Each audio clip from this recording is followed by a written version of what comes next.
A'udzubillahi minasyaitonirrajim. Bismillahirrahmanirrahim. Assalamualaikum warahmatullahi taala wabarakatuh. Alhamdulillah rabbil alamin wassalatu wassalamu ala asyrafil anbiya'i wal mursalin wa ala alihi wa sahbihi ajma'in. Rabbi shrah li sadri wa yassir li amri wahlul 'uqdatam min lisani yafqahu qawli.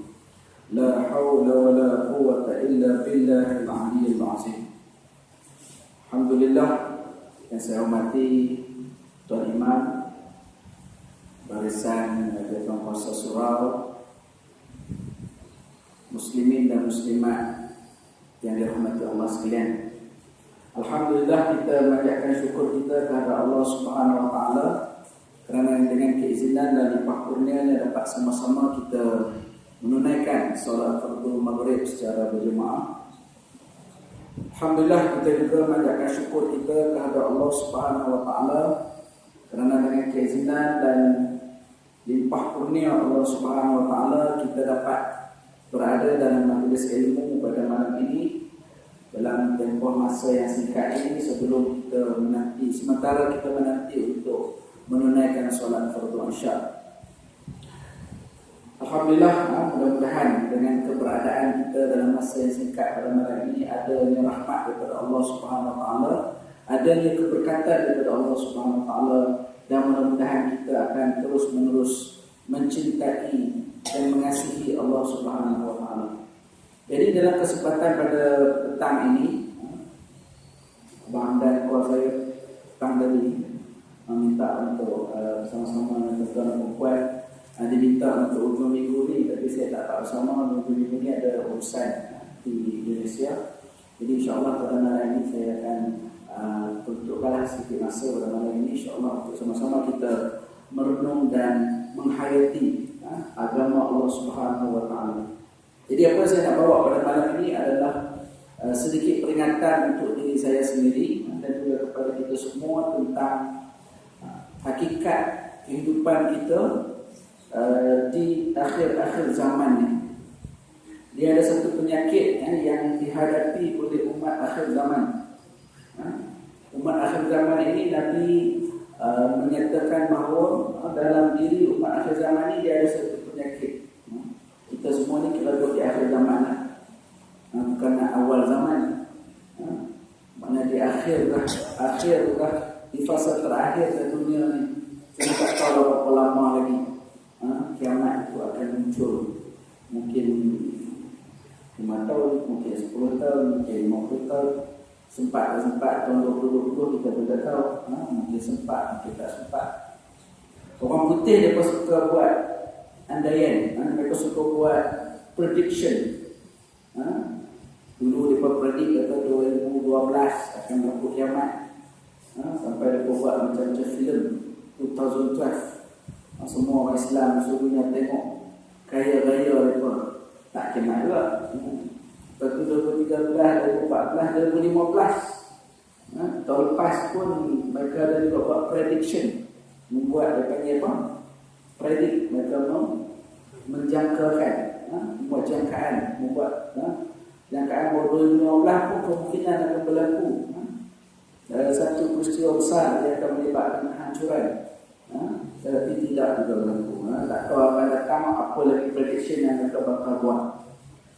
Kita orang Islam, kita tak disuruh untuk membuat prediction, membuat tekaan ataupun anggaran bila nak berlaku. Kita pun tak tahu. Di samping kita tak disuruh dan kita pun tak akan tahu bila akan berlaku. 5 tahun, 10 tahun, wallahu a'lam. Tapi kita disuruh untuk membuat persiapan. Ke arah untuk menghadapi hari kiamat. Dalam potong hadis yang diriwayatkan oleh Imam Abu Daud, panjang hadis itu, sempat saya tengok tadi, yang menceritakan tentang gambaran umat akhir zaman ini. Dia ada satu penyakit yang dihadapi oleh kita, saya sendiri dan kita semua, iaitu satu penyakit disebut sebagai al-wahan. Dalam hadis ini Nabi menceritakan bahawa di akhir zaman ini umat Islam nanti akan didatangi dan dikerumuni oleh pelbagai bentuk manusia, berbangsa-bangsa, macam-macam jenis manusia akan datang mengerumuni umat Islam.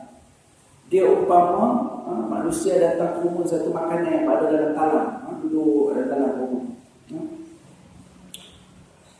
Dan Nabi dan sahabat bertanya, tak ramai ke umat Islam di zaman ni? Sikit kan sampai kita kena dikerumuni macam tu, dibelenggu oleh pelbagai bangsa dan kaum seluruh dunia ni. Dan Nabi kata, ramai, bukan sikit, kita ni ramai. Walaupun ramai tapi dikerumuni juga. Nabi kata, ramai. Balhum kathirun, kamu ni ramai. Tetapi Nabi kata, walaupun ramai, kita ni diumpamakan sebagai al-ghutha'un. Kita ni diumpamakan sebagai buih-buih di lautan. Ada riwayat mengatakan buih-buih ketika banjir. Hadis ni dia ada banyak riwayat. Kalau riwayat mudah ni, buih-buih seperti buih-buih di ketika banjir. Buih-buih ketika banjir atau buih-buih di lautan macam mana? Ketika kalau datang ombak kan, datang ombak kat tepi pantai, ada buih-buih itu, kemudian datang ombak lain, dia tarik balik, dia serap balik, seolah-olah begitu. Itu sahabat-sahabat tanya, kenapa? Apa yang berlaku kepada umat Islam akhir zaman ini sehingga melibatkan mereka ini menjadi seperti buih-buih di lautan? Allah telah, Nabi kata, Allah telah mencampakkan dalam hati umat Islam, dalam hati musuh Islam ni tidak takut kepada orang Islam. Tak rasa takut. Allah mencampak dalam hati musuh Islam ni, dia tak takut kat kita. Dia tak takut kat kita. Sahabat tanya ni, kenapa? Kenapa tak takut? Tidak takut kerana umat akhir zaman ni mengalami satu penyakit yang disebut sebagai al-wahan. Sahabat-sahabat lelaki rasa confuse, al-wahan apa pula dah. Mereka tak dengar dulu, first time dengar. Betul, Nabi kata al-wahan hubbu dunya wa karahiyatul maut. Al-wahan itu apa? Mencintai dunia dan takut mati. Ini umat akhir zaman. Rupanya kita ni, Nabi dah sebut dari 1400 tahun yang lalu, bahawa umat yang terdahulu selepas itu adalah ataupun di akhir zaman ini, dia akan menderita penyakit yang disebut sebagai al-wahan, iaitu hubbud dunya wa karahiyatul maut, iaitu cintakan dunia, hubbun, cintakan dunia dan juga takut mati. Kenapa kita dicinta dunia? Banyak ayat Al-Quran menceritakan tentang hakikat dunia ni. Hakikat dunia ni dia bersifat apa? Sementara, dia tidak kekal. Kita hidup daripada alam roh, pindah ke alam jani, daripada alam jani pindah ke alam dunia, alam yang ketiga. Betul, ada lagi alam seterusnya. Ada sahabat-sahabat kita yang dah pergi bertemu dengan Allah, mereka dah berpindah ke alam barzah. Kemudian kita pindah lagi ke alam barzah, ke alam pada mahsyar, untuk sampai ke syurga Allah Subhanahu wa taala. Mana kita ni, hidup kita ni akan ada fasa-fasa dia. Sekarang ni kita disinggahkan di fasa dunia. Dan dunia ini sifatnya sementara. Jadi kita nak merasai kesementaraan dunia di satu cabaran. Satu cabaran yang sangat besar. Sebab itu Nabi umpamakan kita ni, sekelompok umat akhir zaman dia akan mengalami penyakit awahannya pun, dia akan masuk cinta dunia. Dia hilang daripada dalam diri dia tu bahawa dunia itu bersifat sementara. Dan kadang-kadang dia mengecapi nikmat dunia tu berlebih-lebihan dan kadang-kadang melampaui batas. Sedangkan Allah sebut dalam surah An-Nisa ayat 27, qul mata'ud dunya qalilun, katakanlah hiasan dunia sikit. Qalilun, hiasan dunia sedikit saja. Walaupun kita tengok dunia ni, Masya Allah, hebat, apartmen terima kita cantik, hebat, surau pun ceria, Ramai penduduk ahli Korea surau yang datang daripada penduduk sebelah. Kerana ceria, memang saya rasa pun ceria surau ni. So, begitu juga kehidupan kita di luar sana. Ia satu hiasan yang sangat mengagumkan kita. Putrajaya cukup indah. Orang datang dari seluruh dunia. Masjid Putra setiap bulan beribu-ribu pengunjung, ribu kita sampai setahun berapa ribu tiap-tiap hari. Bukan tak tengok masjid, tengok baru pejabat PM, tengok tasik, tengok jambatan yang cantik. Makna dunia ini Allah cipta memang indah. Tetapi Nabi ingat, Allah ingatkan kepada kita, walaupun segala-galanya ada di dunia ini, kita tidak boleh mencintainya berlebihan, sehingga menjauhkan diri kita daripada Allah. Kerana hiasan yang ada itu, enjoyment atau hiasan yang ada itu sikit je, qalil. Walaupun di mata kepala kita nampak macam-macam hebat, indah, baik pergi KL lagi lah macam-macam ada. Kita boleh mengecapi semua itu, alhamdulillah.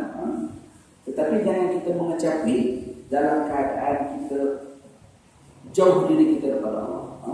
Kalau kita mengecapi keduniaan kita itu sehingga akan menyebabkan kita jauh daripada Allah, inilah kita terperangkap dalam golongan disebut sebagai al-wahan tadi. Jadi dalam kita mengecapi dunia, kita kecapinya dalam keadaan kita boleh dekat diri kita daripada Allah. Kita ada rumah cantik, alhamdulillah, tapi waktu sembahyang kita turun, kita tinggal rumah kita. Itu contohnya. Kita ada kereta besar, motor besar, cantik semua. Waktu solat kita datang naik motor besar kita bersolat. Mana dunia itu tidak mencengkam diri kita. Kerana Allah kata qalilun wal akhiratu khairul liman ittaqa. Di ujung surah 37, surah ayat 37 dia baca. Katakanlah dunia itu, hiasan dunia itu sedikit. Tetapi akhirat, wal akhiratu, ini hari akhirat, khairul liman ittaqa. Lebih baik kepada siapa? Kepada orang yang bertakwa. Jadi orang yang bertakwa ni, dia mengecapi dunia ni. Waktu kerja dia kerja, tapi time semayang dia semayang. Walaupun dia kerja 8 jam, kerja itu sebahagian daripada urusan dunia, untuk mendapat pendapatan untuk meneruskan hidup. Tapi dalam pekerjaan tersebut ada waktu, ada peruntukan untuk akhirat dia, masuk waktu kita semayang. Kerana dunia ini Nabi juga tersebut ad-dunya mazra'atun. Dunia ini ibarat ladang. Kita akan memetik hasil kita di mana? Mazra'atul lil akhirah. Menjadi ladang kepada hari akhirat. Kita akan petik hasil nanti di akhirat nanti. Jadi kita dalam mengecapi dunia ni, supaya mengelak kita daripada terperangkap dalam golongan yang disebut sebagai al-wahan, kita kena kecapi dunia itu dalam keadaan tidak menjauhkan diri kita daripada Allah Subhanahu wa taala. Kerana dalam surah Al-Jumu'ah, kalau kita ingat Allah sebut, fa idza qudiyatis salatu fantashiru fil ardh. Ustaz saya baca pada lima itu imam kita. Selepas kita menunaikan sembahyang, fa idza qudiyatis salat, maka selepas kita menunaikan sembahyang, fantashiru fil ardh, bertebaranlah kamu di muka bumi Allah. Maknanya Allah tak suruh kita sembahyang dulu situ tak ada. Maknanya kita bertebar, pergi mencari wattari fima ataqaf wattari min fadlillah. Maknanya kita pergi cari apa saja manfaat-manfaat yang ada di luar sana. Jadi Allah nak beri kepada kita satu gambaran bahawa kita perlu balance antara, walaupun kita mengecapi dunia itu sendiri, tetapi urusan akhirat itu tetap ada. Lepas sembahyang pergi bekerja. Dalam bekerja sembahyang lagi, sembahyang zuhur, sembahyang asar. Balik bekerja, sembahyang lagi, di surau sembahyang maghrib. Duduk kat rumah sembahyang berjemaah. Dengan keluarga kita baca Quran. Mana kita punya rutin aktiviti itu, walaupun kita sibuk dengan urusan duniawi kita, keperluan-keperluan dunia kita, tetapi hidup kita tu sentiasa bersulaman dengan aktiviti-aktiviti akhirat, supaya kita tidak tergolong dalam golongan yang dikatakan hubul dunia. Dan yang kedua, al-Luhan juga masuk hubul dunia wa karahiyatul maut. Orang yang mengalami al-Luhan ni dia benci kepada kematian. Kalau ni takrih ni mana tak suka. Benci ni bukanlah kata dia tak mau mati. Satu hal tak mau mati tu satu hal lah. Mungkin tak ada orang Islam yang tak mati kan. Tetapi dia tidak membuat persiapan untuk al-maut. Tak buat persiapan, tak berapa nak ingat mati. Dia apabila otomatik, bila dia cinta kepada itu terlalu kuat, maka kematian itu tidak menjadi satu prioriti kepada dia untuk buat persiapan. Tidak untuk buat persiapan. Sedangkan kita tahu dalam Quran untuk banyak ayat-ayat Quran tentang kematian ni. Kullu nafsin za'iqatul maut. Setiap yang bernyawa pasti akan mati. Pasti akan mati. Maknanya kenapa kita nak? Tapi kalau golongan yang al-Wahan tadi, yang ada penyakit hati tadi, dia tak berapa nak bersiapnya. Walaupun dia tahu. Pergi masjid, pergi surau, kalau ada kematian pun, untuk imam umum, bersama kita hari ini ada jemaah kita yang meninggal. Mohon kerjasama semua, lepas sembahyang kita sama-sama sembahyang jenazah. Selalu kan?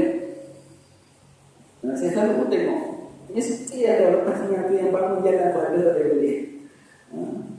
Masa dia mungkinlah saya buat kot kan, saya buat tak apalah fine.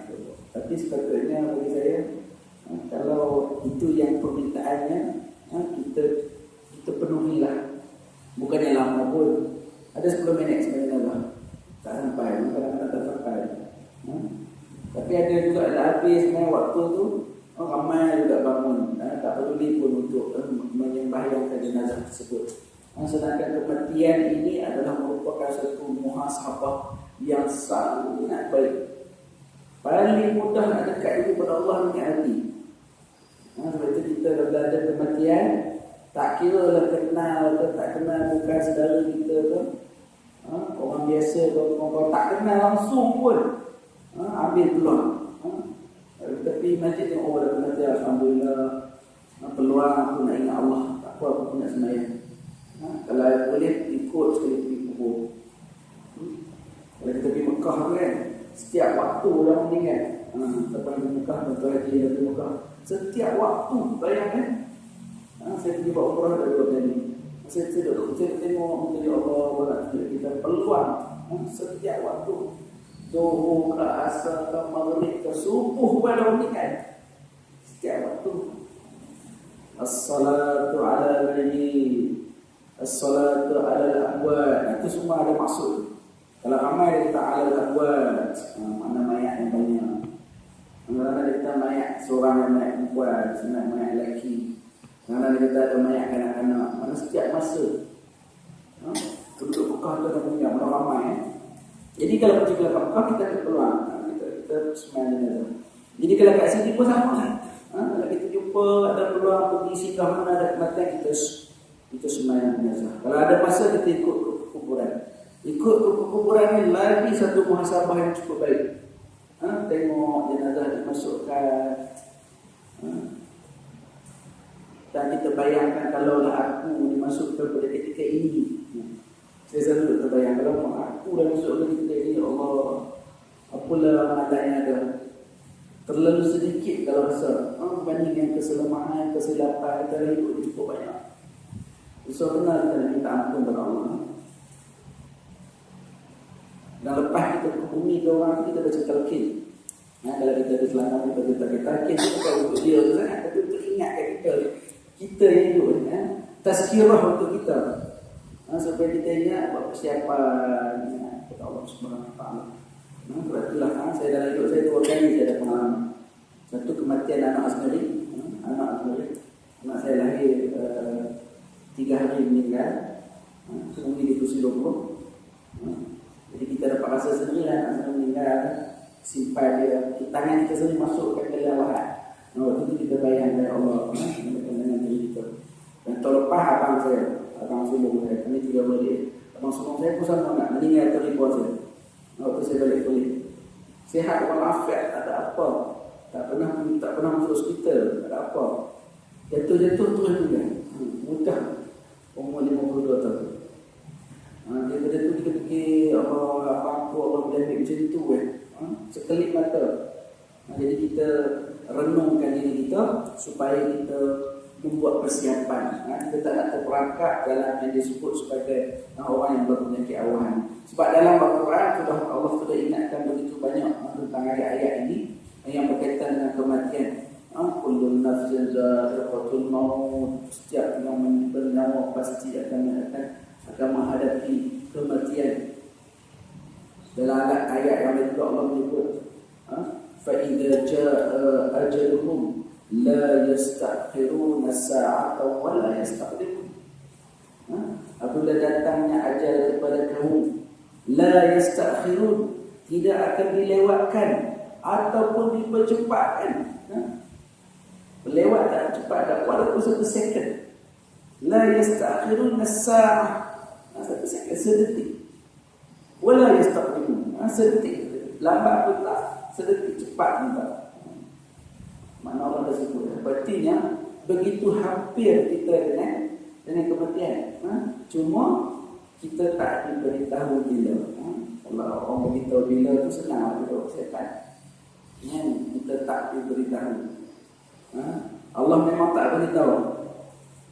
Kalau ada orang kata dia tahu tu, sesat. Tak tahu, sesat lagi. Saya ni tahu ni esok nanti, malam ni saya beriman. Ayah Pin pun dah meninggal 2 lepas. Kalau Ayah Pin meninggal, semua saya buat orang kuasa saya. Sebab saya buat perhubungan awam yakin. Wartawan kau tanya ni, Tuhan ni kat bumi macam mana? Mana saya nak tahu Tuhan kat bumi? Ke bumi ada Tuhan, ada Tuhan. Kita tengok kat TV tu memang ada bumi cara Islam. Jadi kita, sifat kita orang Islam ni, walau besar mana salah dia sekalipun, kita kena baik sangka. Tak bolehlah kita nak ni dia kan. Maknanya kita harap sebelum dia meninggal dia bertaubat. Sebab Ayah Pin sebelum ni pun dia memang dah sakit lama. Lepas kita tangkap dia, kita cah dia memang sakit, memang tak ke mana dah. Tuhan pun sakit.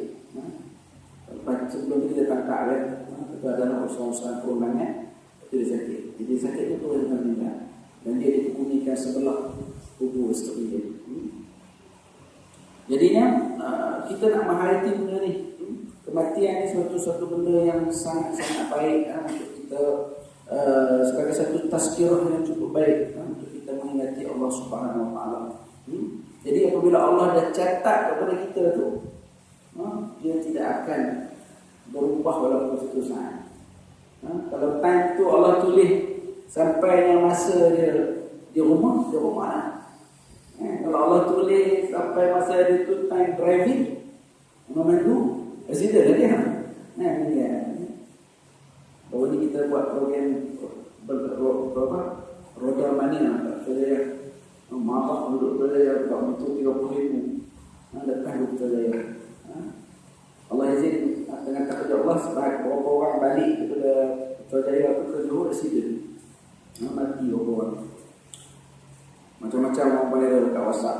Tapi saya tanya orang kementerian, dia kata bukan budak-budak dunia ni, ada kereta datang, kereta terbabas di lorong sebelah tu, kita tajam lupa motor dia nak balik Johor, lepas datang Putrajaya sian, budak-budak kampung.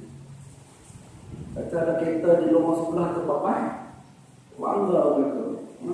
2 orang mati, 3 orang mati, lepas tu 2-3 orang lagi koma. Itulah kematian. Kita tak mana pun dia cari kita. Allah dah tulis kita. Sebab itulah kita kena membuat satu persiapan yang konsisten. Kita sentiasa bersedia Kalau Allah nak jemput kita, kita sentiasa bersedia bila-bila masa. Tapi kita tak disuruh tunggu. Orang Islam ni dilarang kita bercita-cita untuk mati. Jangan kita doa, ya Allah mati dalam aku cepat lagi keluar surau ni, dapat pahala banyak. Tak boleh, haram kita berdoa untuk mati. Kita bukan berdoa untuk mati, tetapi kita berdoa kepada Allah mudah-mudahan mati kita tu lah keadaan baik. Allahumma khtim alaina bi husnil khatimah. Ini doa ni mesti baca. Wala takhtim alaina, Allah khtim alaina bi husnil khatimah. Ya Allah, akhirkanlah diri kami ni dalam keadaan yang baik, dan janganlah akhir kami dalam keadaan yang buruk. Tak boleh harap Melayu pun tak tahu. Macam Melayu, ya Allah, kalau kau nak ambil aku ni, biarlah aku yang baik. Yang baik maksudnya dalam semua keadaan, kan? Betul kalau kita menghayati doa ni, doa Allah Muhtim alaina bi husnil khatimah ni, berarti kita sepatutnya kena pastikan tak ada benda dalam hidup kita ni kita buat benda yang tak elok. Tak ada benda dalam hidup kita ni kita nak buat benda yang bersifat kejahatan. Kena lidah kita duk minta Allah. Lepas mana minta Allah, akhir aku dengan baik, akhir aku dengan baik. Jangan akhir aku dengan keburukan. Su'il khatimah, penyudah yang buruk. Tapi kehidupan kita duk cari keburukan. Dia kontra, dia bercanda.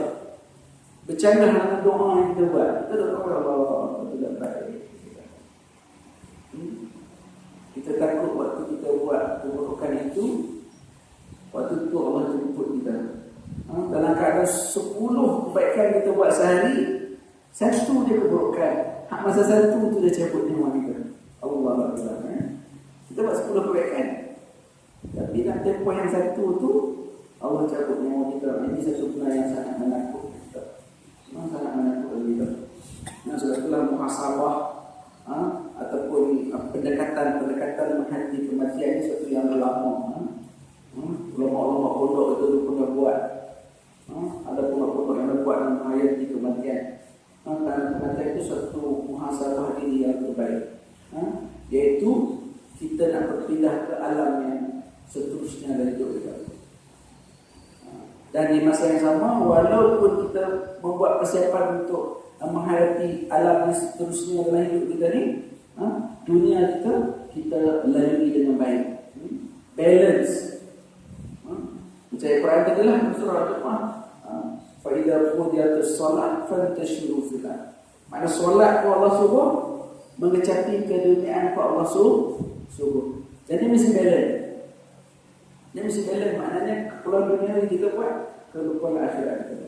Dan untuk memastikan keperluan dunia kita ini tidak menjauhkan diri kita daripada Allah, kita kena pastikan apa yang kita buat yang bersifat keduniaan itu mestilah mendapat redha Allah Subhanahu Wa Taala.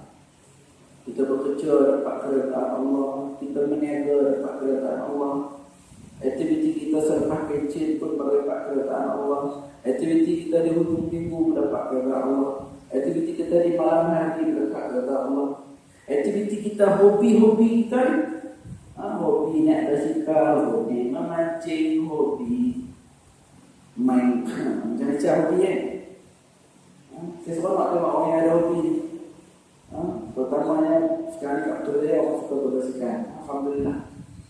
Tapi sedih juga kadang-kadang berbasikal parking kereta kat depan masjid. Orang lain kita turun-turun berapa pendek. Itu sedih kan. Kalau dah pakai suka pendek macam mana? Pasti dah pergi sembahyang jemaah tu. Takut juga. Kita doa kepada Allah menghadapi sembahyang kan. Kita kena positif tu. Tapi hati tu tak tengok Allah siap. Kita doa kepada Allah. Kalau ada parking depan masjid untuk kita yang bersuka tu, yang aula ni kalau dah masuk waktu tu dah sembahyang tu. Jangan sembahyang dulu. Jadi jangan pergi tak sembahyang sementara untuk public tu lah banyak. Sementara dia tengok. Malam-malam parking. Bersuka. Dia ada doa mulai kita tidak menjaga orang. Jadi kita nak supaya kita melaksanakan segala aktiviti keduniaan kita itu mestilah peraturan dan syarat Allah Subhanahu Wa Taala tak diabaikan. Kalau kita pergi pada konsep ibadah, kita jadikan segala aktiviti kehidupan kita yang bersifat duniawi ini sebagai ibadah di sisi Allah. Selamat. Selain daripada ibadah khusus. Ibadah khusus kita inilah sembahyang, baca Al-Quran. Ini nak puasa ni, tak nak 2 bulan kan? Allahumma barik lana fi Rajab wa Sya'ban wa balighna Ramadan. Doa ni baca dia. Nanti habis Rajab, potong sebalik. Sebut Sya'ban dia. Allahumma barik lana fi Sya'ban wa balighna Ramadan. Apa yang buat Ramadan? Pada Ramadan ni, Ramadan adalah bulan yang dinanti-nantikan. Kalau zaman sahabat Nabi dulu, para tabi'in dulu, 2-3 bulan sebelum Ramadan ini dah buat persiapan, bergembira. Rejab Sya'ban ini bulan bergembira untuk nak menghadapi Ramadan. Bukan bulan duka. Aduh, nak puasa pula, pening balaku. Habislah, tak boleh dah minum teh tarik dah penang. Macam mana kita jumpa ni, kita tarik malam terawih pula, lepas terawih tak larat. Janganlah ada syukur tu, janganlah ada perasaan tu. Oh gila, boleh jual lagi kita makan tengah hari tak boleh ni sebulan 2 ni awak, lepas ni tak boleh makan tengah hari dah. Ini satu persiapan yang salah, betul kan? Tak betul, maknanya dalam Islam tak ada syukur tu. Sedangkan sahabat Nabi itu sebelum Ramadan 2-3 bulan. Jadi kita nak kena cuba, kita faham sejarah, kita faham sirah, dan kita cuba ambil syukur tu. Saya tahu benda ni bukan senang, bukan senang. Bukan senang. Nak suruh puasa sunat Rajab Sya'ban, ya Allah. Dia ujian puasa Allah. Aku ni boleh Ramadan saja pun pada. Boleh Ramadan saja pun pada. Tak apa. Tak nak puasa pun tak apa. Tapi bersekurang-kurangnya jangan kita ada set lagi kita ni. Makan tu nak balas-balas. Makan banyak di siang ni sebab nak tunggu Ramadan. Tak boleh. Kerana hidup ni life must go on. Mesti nak jumpa. Dan jangan jadikan bulan Ramadan tu bulan yang produktiviti menurun. Terbalik. Ramadan habis dah tak apa-apa dah. Letih, gila kan. Letih mana boleh. Tak boleh. Produktiviti kita tetap sama. Jadi kita kena ambil peluang kesempatan dan alhamdulillah kita minta Allah mudah-mudahan kita dipertemukan lagi dengan Ramadan. Bulan keampunan. Bulan yang Allah lipat gandakan ibadah. Bulan yang dinanti-nanti oleh seluruh umat Islam. Bukan kata orang Islam, orang bukan Islam pun mengecapi juga nikmat Ramadan ni. Pasal Ramadan di Malaysia, kita tengok pukul 3 buka. Berapa banyak orang Cina yang dia pergi beli juga minyak tepu tu. Mengecapi. Saya tahu dulu saya pernah mega saya belajar dari jual nasi tomato dalam puasa. Pelanggan saya ramai kat Cina ni dia beli. Dia pun beli buka puasa. Saya beli sekarang, buka sekarang dulu. Dia pun buka tu. Dia pun rasa nikmat. Bulan puasa boleh jual nasi. Orang Islam jual makanan banyak. Tapi kita tak malah. Jangan kita semua tu okey, tapi jangan terabai nilai-nilai agama. Nilai agama itu penting. Sebab itu saya pernah rasa berniaga bulan puasa ni memang ujian kepada kita peniaga yang sangat tinggi. Satu, kita diuji dengan keuntungan. Yang kedua, kita diuji dengan keletihan. Malam tu nak maghrib dengan tarawih kepada Allah. Ini malah tak ada. Tapi apa kata keuntungan tak dapat menyebabkan kita ni. Nak azan dulu. Okey, tak tahu kita apa nama. Keuntungan tu jangan sampai menyebabkan kita jauh daripada Allah. Saya pernah rasa begitu. Kalau habis pukul 7 dah habis nasi tomato 300 ke 400 pack semalam. Untung banyak. Tapi masuk maghrib lepas pukul kosong mesti. Masa nak terawih pula saya fikir ini cabaran kepada kita. Jadi tak ada masalah, semua tu boleh kita buat, tapi jangan sampai menjauh kita daripada tugas sebenar kita bulan yang mulia ini. Jadi kita ambil kesempatan pada bulan Rajab ini untuk kita berdoa kepada Allah SWT. Mudah-mudahan Allah beri kekuatan kepada kita. Allah bagi meningkatkan terus semangat kita untuk bertemu dengan bulan Ramadan, dan mudah-mudahan Ramadan kita pada tahun ini kita akan lakukan ibadah kita dengan lebih baik. Jadi kesimpulan kepada tajuk kita pada malam ini, muslimin muslimat dan umat Allah sekalian, ini adalah merupakan peringatan daripada Allah Subhanahu Wa Taala, peringatan daripada Nabi Sallallahu Alaihi Wasallam atas wahyu daripada Allah Subhanahu Wa Taala. Sekiranya kita dalam menghadapi kehidupan kita ni, kita janganlah terperangkap dalam satu penyakit yang disebut sebagai al-wahan.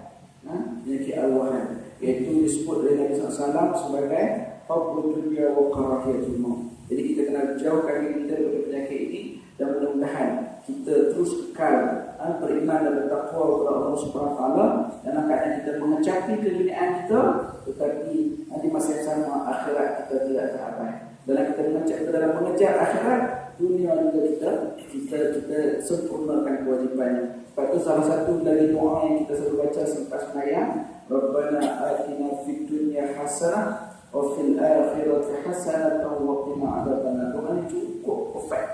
Kita nak minta kebaikan al-hasanah di dunia, al-hasanah fil akhirah. Ini satu benda yang cukup baik, dan kita teruskan diri kita berada dalam jalan Allah Subhanahu Wa Taala, dan mudah Allah Subhanahu Wa Taala berkati kita semua. Saya kira setakat itu saja. Dan pada malam ini insya-Allah kita bertemu lagi di hari yang lain insya-Allah. Aku lupa hadza wa astaghfirullah li wa lakum. Wassalamualaikum warahmatullahi wabarakatuh. Bismillahirrahmanirrahim. Allahumma ta'ala wa ta'ala من خزائن رحمتك يا ارحم الراحمين. اللهم جمعنا هذا جمعا مرحوما، وتفرقنا من بعده تفرقا معصوما، ولا تجعل اللهم فينا ولا ما يتبعنا شقيا ولا مطرودا ولا محروما. ربنا اتنا في الدنيا حسنه وفي الاخره حسنه وقنا عذاب النار. الحمد لله. تقبل الله.